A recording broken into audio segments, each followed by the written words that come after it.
मनुष्य अपने जीवन में सब कुछ सह लेता है, पर एक चीज वह आसानी से नहीं सह पाता, अपने भीतर का टूटना। बाहर कुछ भी टूटे तो वह उसे ठीक कर लेता है। घर, पैसा, संबंध, काम सब किसी न किसी तरह संभल जाते हैं, पर जब भीतर कुछ टूटता है तो उसे समझ नहीं आता कि क्या हुआ है। वह बस इतना जानता है कि अब वह पहले जैसा नहीं रहा। यहीं से समस्या शुरू होती है, क्योंकि मनुष्य पहले जैसा ही रहना चाहता है। हृदय का टूटना अक्सर किसी एक घटना की तरह दिखाई देता है। कोई व्यक्ति चला गया, कोई भरोसा टूट गया, कोई सपना बिखर गया। पर सच यह है कि यह टूटना उसी दिन शुरू नहीं होता, वह बहुत पहले शुरू हो चुका होता है। उस दिन बस दिखाई देता है, जैसे दीवार में महीनों से दरार हो और एक दिन अचानक गिर जाए। गिरना अचानक लगता है, पर कारण पुराने होते हैं। मनुष्य जीवन से एक स्थिरता चाहता है। वह चाहता है कि जो आज है वही कल भी रहे, जो संबंध आज है वही हमेशा रहे, जो भावना अभी है वह कभी न बदले। यही चाह उसे भीतर से बांधती है, क्योंकि जीवन वैसा नहीं है। जीवन बदलता है, लोग बदलते हैं, परिस्थितियां बदलती हैं और सबसे ज्यादा हम खुद बदलते हैं। पर हम यह बदलाव स्वीकार नहीं करते। हम खुद को समझाते हैं कि सब ठीक है। हम उम्मीद करते रहते हैं कि चीजें फिर से जैसे पहली थी वैसे ही सामान्य हो जाएंगी। यही उम्मीद धीरे धीरे भीतर दबाव बनाती है। यह दबाव जब ज्यादा हो जाता है तब हृदय टूटता हुआ महसूस होता है। लेकिन असल में हृदय नहीं टूटता, टूटता है हमारा यह विश्वास कि चीजें हमारे अनुसार चलेंगी। जिसे हम प्रेम कहते हैं, लगाव कहते हैं, अपनापन कहते हैं, उनमें से बहुत कुछ इस इच्छा से जुड़ा होता है कि कोई हमें स्थिरता दे, कोई ऐसा हो जो हमारे बदलते मन को थाम ले, कोई ऐसा हो जिसके सहारे हम खुद को सुरक्षित महसूस करें। जब वह सहारा टूटता है तब हमें लगता है कि हमारा हृदय टूट गया, पर सच यह है कि जो सहारा था वही टूट गया। हम खुद अब भी हैं। शुरुआत में मनुष्य इसे स्वीकार नहीं करता। वह कहता है ऐसा नहीं होना चाहिए था। वह कारण ढूंढता है, दोष ढूंढता है, कोई सामने वाला गलत होता है, कभी समय, कभी परिस्थितियां। यह सब स्वाभाविक है। इससे मन को थोड़ी राहत मिलती है, पर यह राहत टिकती नहीं, क्योंकि भीतर जो बदलाव आ चुका है वह बाहर के कारण से ठीक नहीं होता। धीरे धीरे एक थकान आती है। बहुत सोचने से, बहुत समझाने से, बहुत लड़ने से यहीं से मनुष्य चुप होने लगता है। यह चुप्पी दुख की नहीं होती, यह थकान की चुप्पी होती है। इस चुप्पी में पहली बार वह खुद से भागना बंद करता है। अब वह चीजों को वैसे देखने लगता है जैसे वे हैं, न कि जैसी वह चाहता था कि हो। यह देखना आसान नहीं होता, इसमें कोई सुख नहीं होता, पर इसमें सच्चाई होती है, और सच्चाई अक्सर शांत होती है, नाटकीय नहीं। इस अवस्था में मनुष्य को यह समझ आने लगता है कि उसने बहुत कुछ पकड़ रखा था, बहुत सी उम्मीदें, बहुत सी अपेक्षाएं, ऐसा होना चाहिए, वैसा होना चाहिए। अब वो पकड़ ढीली पड़ने लगती है। वह सब छोड़ता नहीं है, बस अपने आप छूटने लगता है। यहीं से भीतर एक अलग तरह की स्थिरता बनती है।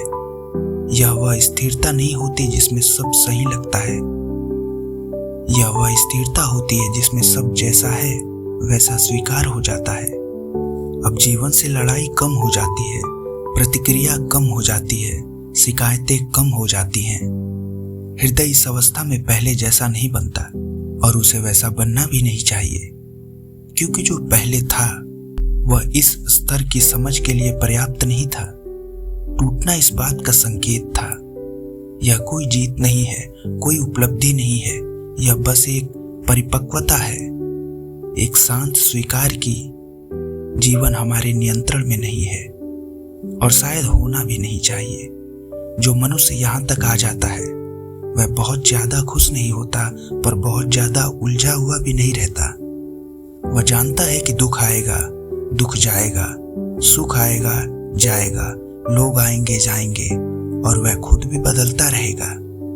हृदय का टूटना इस अर्थ में कोई त्रासदी नहीं है, यह उस अवस्था का संकेत है जहां मनुष्य ने अपने भीतर झूठी स्थिरता छोड़ दी है। अब वह अस्थिर जीवन में भी संतुलन खोजना सीख रहा है। यही असली समझ है, यही साधारण मनुष्य के लिए सुलभ दर्शन है। जहां मनुष्य इस समझ तक पहुंचता है कि जीवन उसके नियंत्रण में नहीं है, वही एक नया प्रश्न धीरे धीरे उभरता है। यह प्रश्न जोर से नहीं आता, न ही शब्दों में स्पष्ट होता है, यह बस भीतर कहीं टिक जाता है। यदि जीवन मेरे अनुसार नहीं चलता तो मैं किसके अनुसार चल रहा हूं? यह प्रश्न डर पैदा नहीं करता, बल्कि एक अजीब सी स्पष्टता लाता है। पहली बार मनुष्य यह जानने लगता है कि वह अब तक जीवन को नहीं जी रहा था, बल्कि जीवन को साधने की कोशिश कर रहा था। साधने की यह कोशिश बहुत पुरानी है। बचपन से ही मनुष्य सीख लेता है कि चीजें ठीक हो सकती हैं, लोगों को बदला जा सकता है, परिस्थितियां संभाली जा सकती हैं। यह सीख उसे बाहर की दुनिया में कामयाब बनाती है, पर भीतर धीरे धीरे एक बोझ इकट्ठा कर देती है। वह हर अनुभव के पीछे एक परिणाम ढूंढने लगता है, हर संबंध से कुछ चाहता है, हर घटना से कोई निष्कर्ष निकालना चाहता है। यही आदत अंततः उसे थका देती है। जब हृदय टूटता है तब यह आदत भी चोट खाती है। पहली बार उसे यह एहसास होता है कि सब कुछ समझना जरूरी नहीं है और सब कुछ संभालना संभव भी नहीं है। यह एहसास कोई अचानक मिलने वाला ज्ञान नहीं है, यह बहुत धीरे धीरे भीतर उतरता है, जैसे कोई भारी चीज जिसे मन अब और उठाने से मना कर देता है। अब मनुष्य पहले की तरह जल्दी प्रतिक्रिया नहीं करता। कोई बात होती है पर वह तुरंत निष्कर्ष पर नहीं पहुंचता।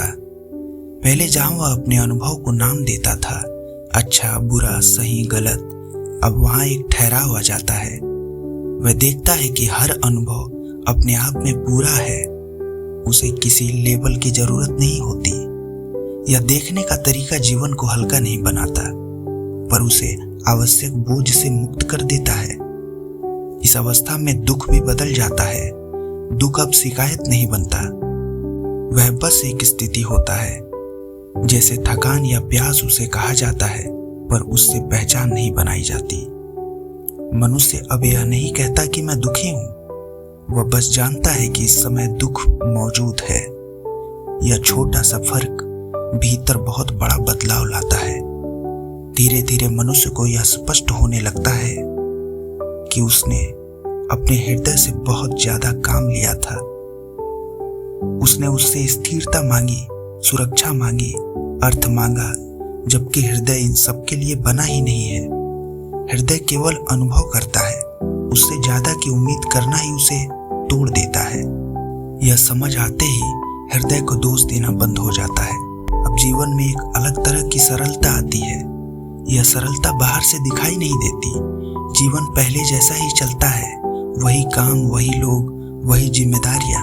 फर्क सिर्फ इतना होता है कि अब हर चीज को पकड़ कर नहीं रखा जाता। मनुष्य उपस्थित रहता है पर चिपकता नहीं, वह निभाता है पर खो नहीं जाता। इस स्तर पर पहुंचकर मनुष्य अक्सर अकेलापन महसूस करता है, पर यह अकेलापन पुराने अकेलेपन जैसा नहीं होता। इसमें शिकायत नहीं होती, इसमें यह सवाल नहीं होता कि मेरे साथ ऐसा क्यों है। यह बस एक स्वीकार होता है कि हर व्यक्ति का भीतर का रास्ता अलग है और कुछ रास्ते भीड़ में नहीं चलते। यह अकेलापन धीरे धीरे एक साथी बन जाता है, जिसमें मनुष्य खुद के साथ रहना सीखता है। पहले वह खुद से भागने के लिए लोग, काम और शोर का सहारा लेता था। अब उसे भागने की जरूरत नहीं लगती। वह खुद के साथ बैठ सकता है, बिना कुछ साबित किए, बिना कुछ ठीक किए। यहीं पर हृदय का टूटना पूरी तरह अपना अर्थ बदल देता है। अब वह कोई घाव नहीं लगता, बल्कि एक सीमा जैसा लगता है जिसे पार किया जा चुका है। पीछे जो था वह अपर्याप्त नहीं था, पर अब पर्याप्त भी नहीं रहा। यह स्वीकार भीतर एक गहरी शांति लाता है, जो खुशी जैसी नहीं होती पर स्थिर होती है। मनुष्य अब जीवन से बड़े सवाल नहीं पूछता। वह यह नहीं पूछता कि सबका मतलब क्या है। वह यह भी नहीं पूछता कि आगे क्या होगा। ये सवाल अपने आप गिर जाते हैं। उसकी जगह एक साधारण सी सजगता रह जाती है।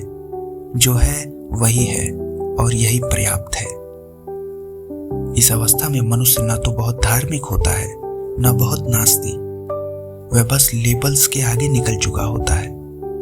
उसके लिए अब सबसे महत्वपूर्ण चीज होती है स्पष्ट रहना, अपने अनुभवों के प्रति ईमानदार रहना, खुद को धोखा न देना।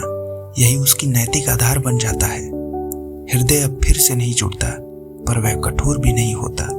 वह बस हल्का हो जाता है, जिसमें कम उम्मीद होती है पर ज्यादा समझ होती है, कम मांग होती है पर ज्यादा स्वीकार होता है। यही संतुलन उसे जीवन में टिकाए रखता है। समय के साथ मनुष्य यह भी देखता है कि यह समझ कभी पूरी नहीं होती। कभी कभी पुराने पैटर्न लौट आते हैं, कभी फिर से उम्मीदें जागती हैं, फिर से लगाव बनता है। पर फर्क यह होता है कि अब वह इन सबको पहचान लेता है। वह खुद को दोष नहीं देता। वह बस देखता है और देखने से ही चीजें ढीली पड़ जाती हैं। यही देखने की क्षमता असली परिवर्तन है, जिसमें कोई चमक नहीं, कोई घोषणा नहीं। यह चुपचाप काम करती है और शायद इसी कारण यह टिकती है। हृदय का टूटना इस पूरे क्रम में एक शुरुआत था, अंत नहीं। एक दरवाजा था, मंजिल नहीं। जो उस दरवाजे से गुजर जाता है वह कोई विशेष व्यक्ति नहीं बन जाता, बस वह थोड़ा कम भ्रमित होता है। और कभी कभी इतना ही पर्याप्त होता है। इस बिंदु पर आकर मनुष्य यह समझने लगता है कि जीवन को लेकर उसके अधिकतर प्रश्न उत्तर पाने के लिए नहीं थे, बल्कि अपने भीतर के असंतुलन को ढकने के लिए थे। जब भीतर कुछ ठीक नहीं लगता तब प्रश्न जन्म लेते हैं, और जब भीतर स्थिरता आने लगती है तब वही प्रश्न अप्रासंगिक हो जाते हैं। वे हल नहीं होते, वे बस आवश्यक नहीं रहते। यहीं पर एक सूक्ष्म परिवर्तन घटता है। मनुष्य अब अपने अनुभवों को अर्थ देने के लिए संघर्ष नहीं करता। वह यह साबित करने की कोशिश नहीं करता कि जो उसके साथ हुआ वह सही था या गलत। वह उसे बस घटित हुआ मान लेता है। यह मान लेना हार नहीं है, ये केवल यह स्वीकार है कि जीवन तर्क से नहीं चलता और हर अनुभव का कोई स्पष्ट कारण होना जरूरी नहीं है। अब मनुष्य अपने अतीत को भी अलग दृष्टि से देखता है। वह उसे गलती या सफलता की तरह नहीं देखता। वह उसे एक क्रम की तरह देखता है, जहां हर अनुभव ने उसे यहां तक पहुंचाया। वह पछतावा कम करता है, गर्व भी कम करता है। दोनों ही अब अनावश्यक लगते हैं, क्योंकि दोनों ही अतीत को पकड़ने के तरीके थे। भविष्य के साथ भी उसका संबंध बदल जाता है। वह योजनाएं बनाता है पर उनसे चिपकता नहीं। वह तैयारी करता है पर आश्रित नहीं होता। भविष्य अब कोई आश्वासन नहीं देता और न ही कोई भय। वह बस एक संभावना बनकर रह जाता है, और संभावना से डर केवल तब लगता है जब मन भीतर से अस्थिर हो। हृदय इस अवस्था में एक शांत उपकरण बन जाता है। वह अनुभव करता है पर बोझ नहीं उठाता। वह जुड़ता है पर बंधता नहीं। वह दुख को महसूस करता है पर उसमें डूबता नहीं। यह कोई अभ्यास नहीं है, यह किसी विधि से नहीं आता। यह केवल देखने और स्वीकार करने से आता है। अब मनुष्य को दूसरों से बहुत अपेक्षाएं नहीं रहती। वह यह नहीं चाहता कि लोग उसे समझें। वह यह भी नहीं चाहता कि लोग वैसा ही रहें जैसा वह चाहता है। उसे यह स्पष्ट हो जाता है कि हर व्यक्ति अपने भीतर के संघर्षों के अनुसार ही व्यवहार करता है। यह समझ उसे कठोर नहीं बनाता, बस यथार्थवादी बनाता है। इस यथार्थ में करुणा भी बदल जाता है। वह भावुक नहीं रहता, वह किसी को बचाने की इच्छा नहीं बनता। वह बस स्वीकार होता है कि हर व्यक्ति अपनी गति से चलता है और किसी को खींच कर आगे नहीं लाया जा सकता। यह करुणा शोर नहीं करता, यह चुप रहता है। अब मनुष्य को अपनी पहचान को लेकर भी अधिक चिंता नहीं रहती। वह खुद को किसी भूमिका में सीमित नहीं करता। वह जानता है कि परिस्थितियों के साथ उसकी भूमिकाएं बदलेंगी। कभी वह मजबूत होगा, कभी कमजोर, कभी स्पष्ट, कभी भ्रमित। वह इन परिवर्तनों को अपने अस्तित्व पर खतरे की तरह नहीं देखता। यहीं पर जीवन सरल लगने लगता है, पर आसान नहीं। सरल इसलिए कि आवश्यकताएं उलझने नहीं रही, आसान इसीलिए नहीं क्योंकि जीवन की अनिश्चितता अब भी बनी रहती है।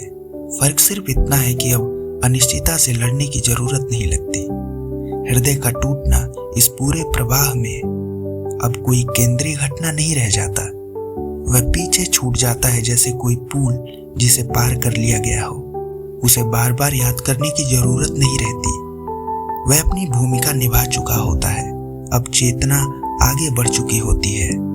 यह आगे बढ़ना किसी ऊंचे स्तर पर पहुंचना नहीं है, यह बस और अधिक साधारण होना है। अधिक साफ, अधिक ईमानदार, अधिक शांत। इसमें कोई विशेषता नहीं है। शायद यही इसकी सबसे बड़ी विशेषता है। अंत में मनुष्य यह नहीं कहता कि उसने जीवन को समझ लिया। वह बस इतना जानता है कि अब वह जीवन से लड़ नहीं रहा, वह उसके साथ बह रहा है, बिना यह मांगे कि वह उसे वहीं विशेष जगह ले जाएगा। और शायद यहीं पर यह प्रवाह स्वयं समाप्त हो जाता है। किसी निष्कर्ष के साथ नहीं, किसी घोषणा के साथ नहीं, बल्कि एक साधारण ठहराव के साथ, जहां कुछ कहना शेष नहीं रहता और कुछ सिद्ध करना भी नहीं।